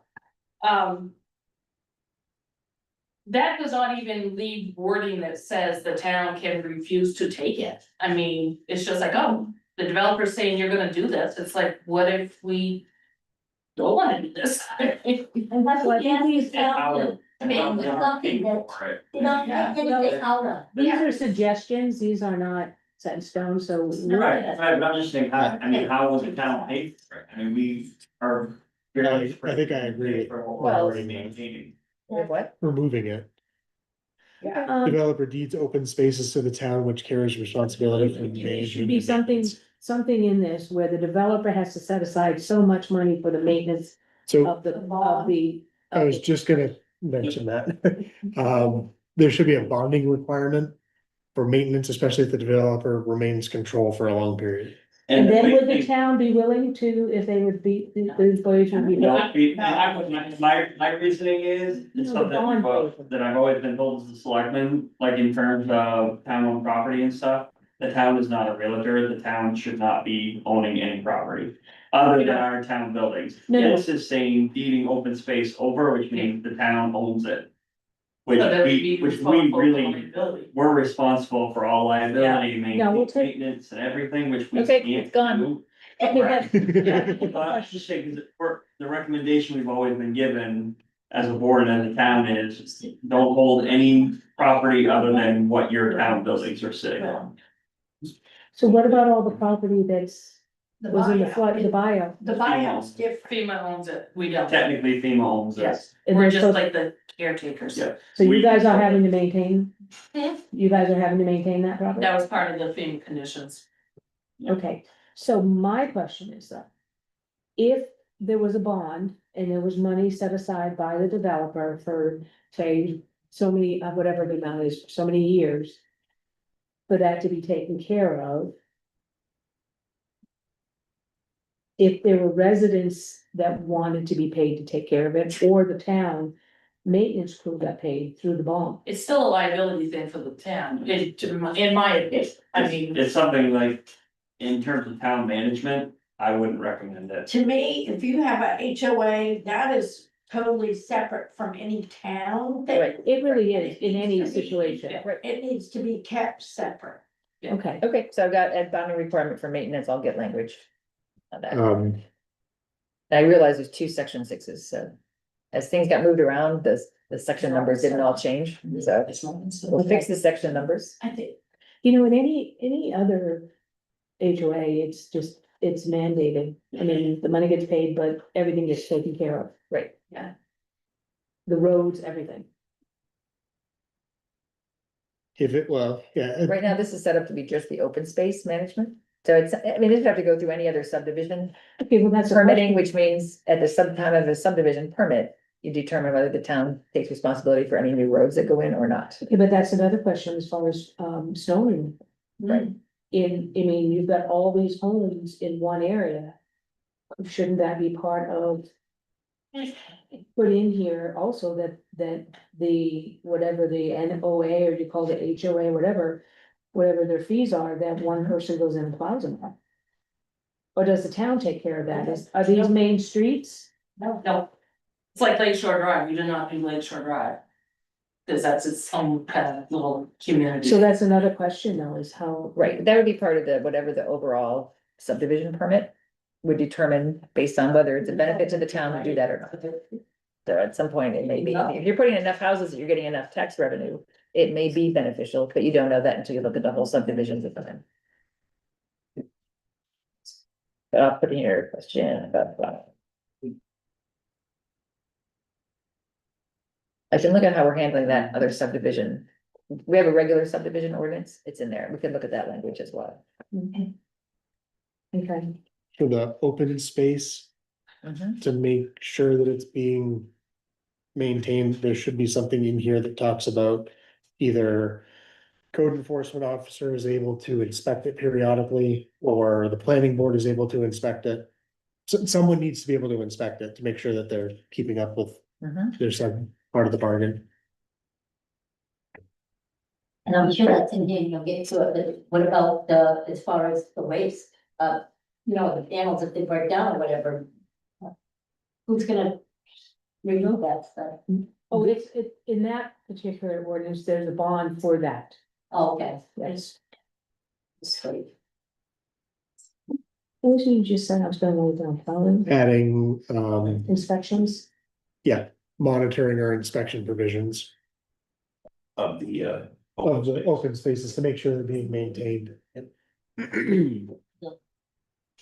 But I have a question. Mhm. You said the fees. Wouldn't that be considered an added job and they would get paid to do that? Like, Who would be inspecting it? yeah. It would be like the code enforcement officer would Code enforcement. would do it. Be careful. Yep. What? What did you say? That is my mind. It leaves it open, May, May is enough. Okay,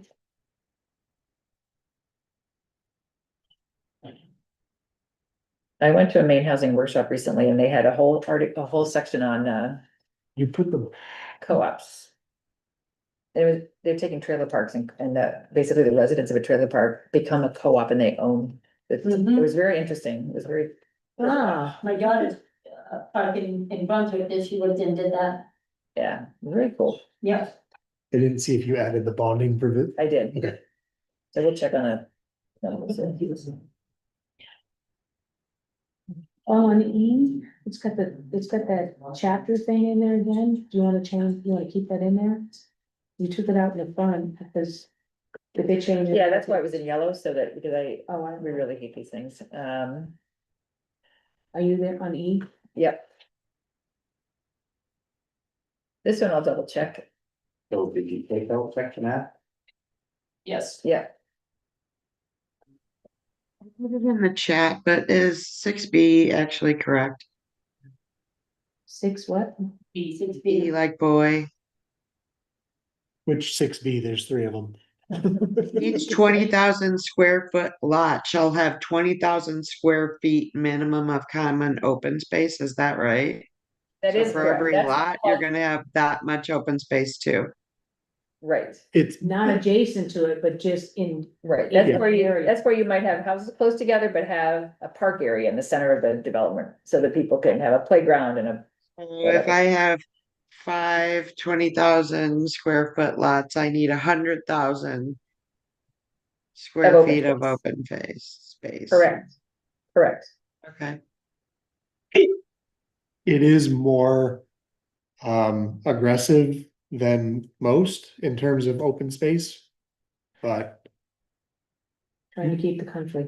right, Remain.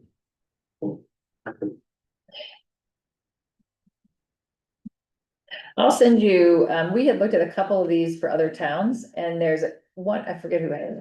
One had a really great diagram of what they designated as residential space and what they designated as open space, and it really made for a nice development. I'll send you those diagrams, because they were very helpful first looking at this. So I'll fix Open space. the section numbers as well. We have a lot of section sixes. Jason.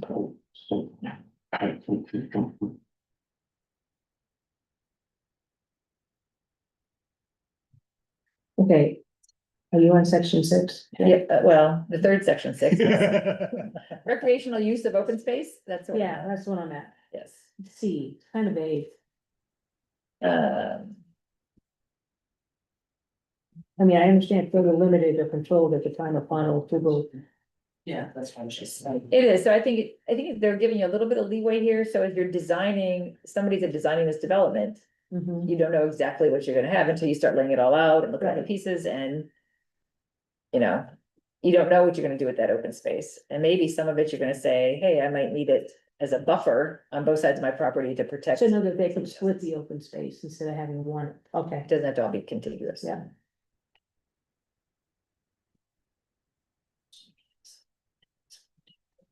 It does say that, you know, that this open space should not include necessarily parking areas. No. Or things like tennis courts, swimming pools, or recreational development, that should be a separate piece. Mm-hmm. They really wanna keep it as kind of rural as possible. Oops. Move, okay. Fix that.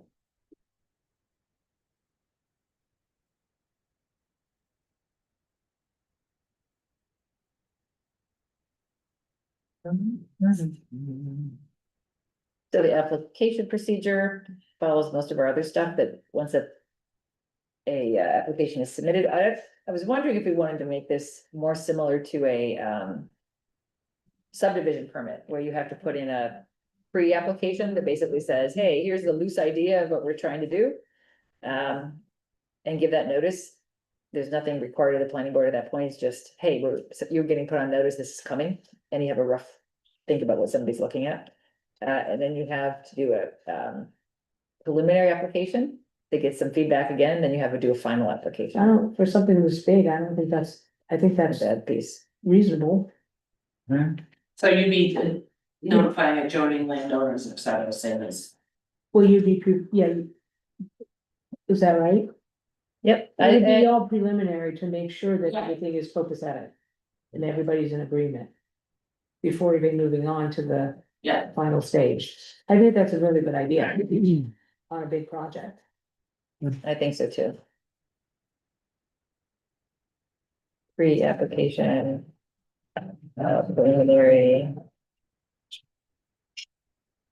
Okay. I'll get that language. And the other ordinance and put that in here.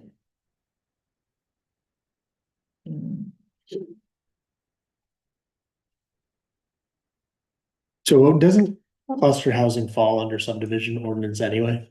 So shouldn't there be reference that? Cause that way, you have to do a plan for a subdivision.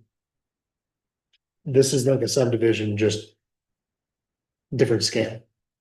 Yeah, you have to do a plan here, So, but I'm saying, I think we should make it the pre-application or the Yeah, pre-plan, preliminary application, final application, so you get all the stages of it. I have a question. but It says here that, you know, you really can't use that, the open space area for any type of recreational stuff. No, you could put, I think you can, the ones we looked at before, you can put picnic tables, you could put a pavilion, you could put a swing set. Okay, that, if that's allowed, okay, I mean, cause a housing development, they have kids, they have different things, they're gonna be able to wanna use that. You could put a community garden in there. Okay, Yeah, you could Okay. put all kinds of different interesting things there. but that would be written in there. In the developers, what can and can't be done. Correct. there's also What the, about our ordinance, I mean, we don't We don't have to anything to say specify about that. Okay, there's also no notice or note in here about a public hearing. Needing a public hearing for it. being a public what? So it Yeah. follows regular subdivision application process, so I'll put that in, Yeah. all those steps in there. Now, does this one have I think this one does have the appeals and.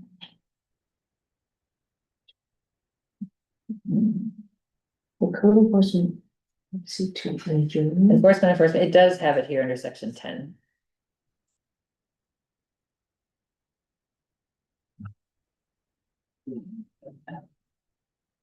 That- And it basically says again. Yeah, So this is, so you can have a variance for undue hardship, unique circumstances, and you have to have both of those apply to get a variance. A variance is only authorized for area and dimensional requirements of this ordinance. So I don't know, maybe somebody says, hey, we have this one little, I'm just making this up, corner lot, and it's 19,550 square feet. Would we grant a variance for that one lot for whatever reason, because of Mhm. some, whatever caused undue hardship? Or unique circumstances? You could also, put in the administrative variance that's in the other ordinance if you wanted to. We can look to see what's in our subdivision ordinance as well.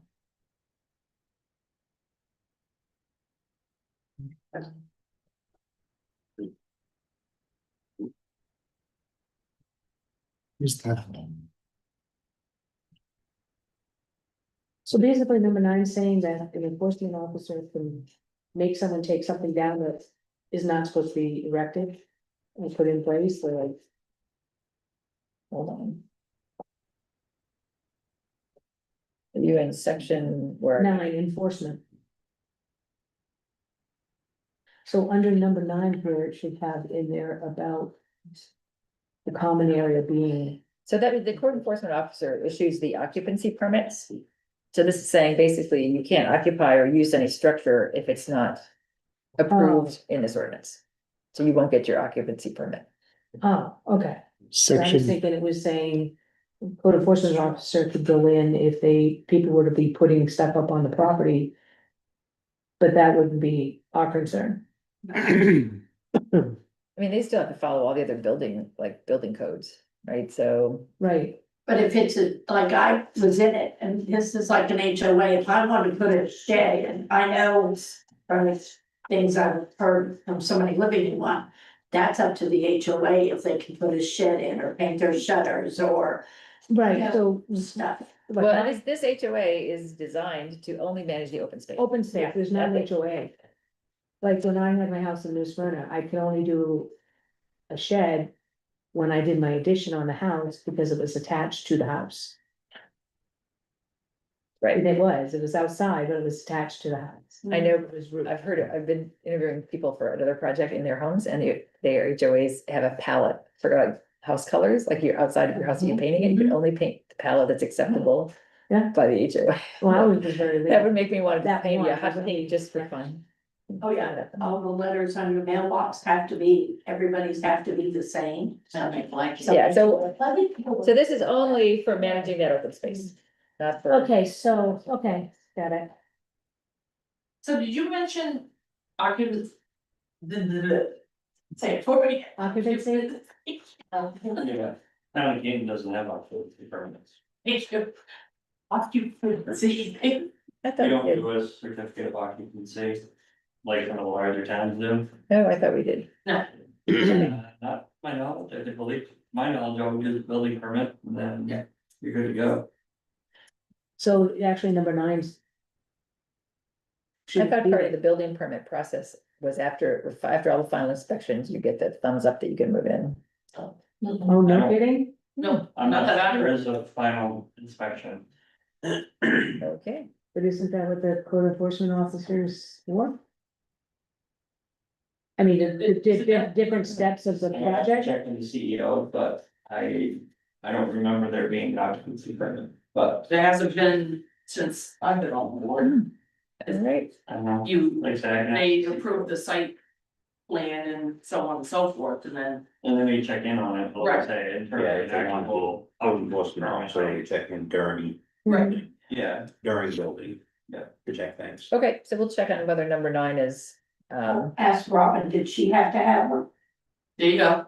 Ask Robin, she built a new house in Canton the last couple of years, did she have to have one? I didn't. did you get an occupancy Occupancy permit? for the permit? house? An occupancy permit? Certificate of occupancy, so it's a final inspection from the code enforcement officer that all the plumbing and everything is up to code? Nope, okay, so we'll just We, double check it, we'll just take out section 9. in section 10 subsection B, Uh-huh. the title and sections need to be updated Where are you? in the appeals. Yep, It should be title 30 dash cap A, mhm. MRS section. Oops. 2691 and 4353. I know, I miss Brad, this is where Brad did it all of our meetings, that's so Title good. what? It should be changed to title 30 dash cap A, MRS section. Hash. It's right. Capital. It's right on. Capital. Okay, I got it, thank you. So one of the things we're trying to do with these sections is put in the title of that section and then leave the title and not put all the details, because sometimes they move them around in Yeah, right, the state documents. So the title, the section itself wouldn't change, but where you find it would change. I think you need to take the A off. It's just MRS this time. That's probably what the cap A was.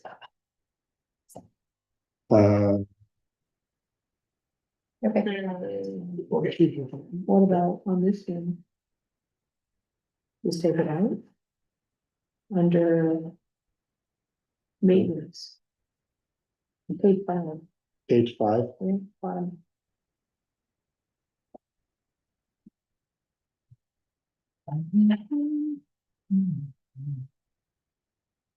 Oops, that's 6, page 5. which, 5E, right? Yeah.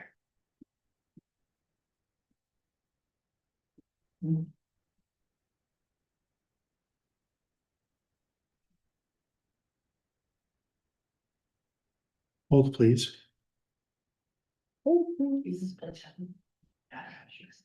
Robin, any other changes? We're looking at a couple administrative questions here that, making sure we have the right state references in the document, but.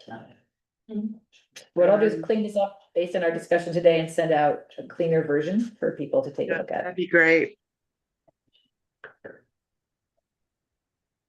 I may have questions on the cleaner version, but no, not on this version. There's a lot of little colored spots on mine. If I get it ahead of time, if I get it up ahead of time, I make all my notes. Wait, for this, is okay? Yeah. You might, I know All right. Right.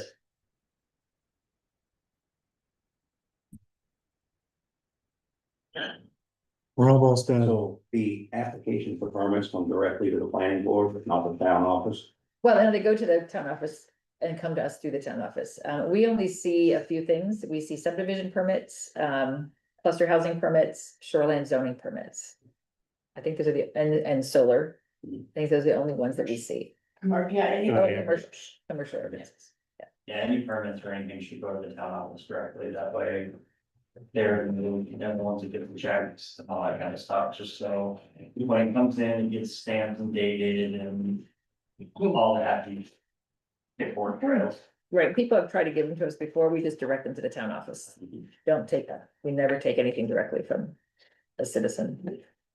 That's been 3 spam calls. I gotta get a better filter. Need an iPhone. I'm not gonna get an iPad. So are we done with this one? You think? Yeah, we'll add the application checklist and then the application form at the back as well. So, all right, that's good progress for tonight. On that note, I'm going to motion to adjourn. Question. Yes, Diane, are you looking at doing cluster housing up on 108? I don't think so, but I don't know. Okay, just curious. Yeah, I have no idea. There's a And you woman. talked about some different options, so I just didn't. know if Yeah, that I think was- it might be an option. There's a woman I'm working with who maybe in 18 months or so, we're gonna do like a brainstorming with that whole plot of land and figure out what might be phase 1, phase 2, phase 3. Until we do that, I have no idea. But I just thought it might be a good idea to have this updated in case we get there, but I don't know. So the only, I know we're not doing it today, but you should read the planning board ordinance. Because we have now an alternate person, and there's nothing in here that mentions how to interact with the alternate, like, do we send them all the meeting minutes so they're up to date? And if they step in, they know everything that's going on, do we not include them? When do we call them? How, how do we use that alternate? That's not in anything about them in the ordinance, so I think we should just think about how to do that for the future. If we already know that we're gonna be short of members, yeah, she needs to be contacted. Right, but usually it's the last minute when we find out, like, somebody's got held up somewhere, or they're stuck in a snowstorm in Well, I Portland. was or gonna say whatever. that Dawn is gonna be out for surgery, so you could cover her, letting them know ahead of time, Right, or out of town. absolutely, but we just need to know what the policies are as part Yeah. of the ordinance. And do we, like, should she be getting copies on all these ordinances now so that she's up to speed? I feel like you should, Or does she know that? right? I most likely wouldn't even attend the meeting, the first one in November. Because it'll be too close to the surgery, but after that. Maybe the next one I would attend, but it might even be by Zoom, What's the actual surgery date? October 30th, Oh, we- Well, you know what? yeah, Mine's tomorrow, oh, is it? I have surgery tomorrow, so yeah. Oh. I'm gonna go home and do my magic soap scrub. Second knee replaced. You're gonna be the bionic woman. I say I something? wish you well done. I hope everything goes well, hun. Yeah, Hi. thank you. I am the alternate, and if I could ever get any information on the meetings, I'd appreciate so that I could be. Certainly, there's a lot of communication goes back and forth, so we were happy to keep you on that email list so that you're getting everything. And Yeah, you're- because I'm feeling a little lost. Just makes sense. If your alternate does have the information, that way Yeah. she would I update think all it's a the great time. idea. Because Absolutely, otherwise, if you guys needed her for something, it'd be hard for her to catch up last minute, but. Yeah, exactly. Yeah, I know. We're all in agree. agreement, that's exactly what we were talking about. I really think it's a good idea. Well, I just Okay. thought, I'd mention it since I am listening in on the meeting that, to be filled in and have some, forms, not forms, but, some papers that I could actually look at and be filled in on what's being discussed. I'd be clued in and I wouldn't be so lost. So Lynn, let me know too, like, there's a lot of paperwork, like with copies of these ordinances going back and forth. Are you comfortable with having those all digitally, or at some point would you like me to like print them out and bring them to you? Because I can certainly do that. Are you more comfortable with a paper copy? And I do have the capacity to print yourself, I'm going. because not everybody does. It'd be a lot easier for me to look at if it was printed out. Okay, Yeah, I guess I think. okay. Can we ask the question, who's doing the training on the 28th here? Don is doing the training on the 28th. it's, oh, you three. Daniel? So he's going in person. I'm going in person, Augusta, Okay, Daniel's going to Augusta. Show off, ooh. but I work up in Waterville, so Makes Makes sense. sense. Yep. Okay. Yeah, It's doing it remotely. I went in person, it was a lot of fun, Remote. because there's people at the table that from other towns, and you had a lot of good What conversation. time? It's 4 o'clock, right? Yeah. 4:30. Yeah. Cause I just. Yeah, 4 to 8. 4 to 8, yeah. I'll be here. You're coming here, right? Yes, I am. I'm in. Yeah, okay. I'll do. Bring a sandwich.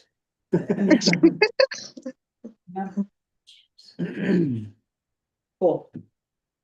Do we keep these or do they go back to Is there a the? copy in the office? Not yet, Supposed to be a copy. not yet, but there can be, certainly, you can do whatever you want to do with them. Okay.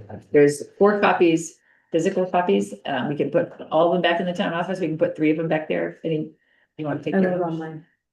I can. You can read keep it. yours. I'll put mine in here. I have, so, Okay. Cool. and. I don't need the- this.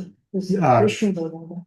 What? Well, we usually would just leave stuff at the end of the table for Kathy, and she gets, I'll let her know if it's out here, she's, Assuming the check was in here and they already have it. yeah, it's Okay. long gone.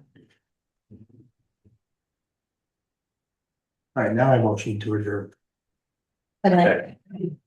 All those in favor, do I have to do a roll call to adjourn? Who seconded that? I did. You did. Yeah. You did. Right, Question, why when you do this, do you X out the names of who does the motions and the seconds? I don't in the minutes, I do it in the agenda, It's because they're not filled in yet. Yeah, They're like not down filled in I here. yet. see it on minutes if they were done. Nope, it's the agendas. Right. Good night, Night, everybody. Have a good night. Thank you. What's Is your liaison to be included in all these messages like when? I don't see a So- problem with that. What's that? So are you being included also in select board stuff, like the notice, the legal statement about the and or thing, it was August 8th? Like, we didn't see that till September, like 6 weeks later, like, how come that didn't come from you to us? Like, I mean, I think that's our liaison position, right, is you're supposed to be communicating both ways, and I, I didn't have it. yeah, I don't know so, whether you No, have it. I didn't have it I'm the either. only one that had that. They I didn't Yeah. have it. There. yeah, so for 6 weeks. we Because, didn't- and we didn't part of get- the reason behind it is we did it, we held it back, or I held it back because of the appeal process. So we had to wait till the appeal process was done. After the appeals process was done, I gave a copy of it to Tom as planning board chair.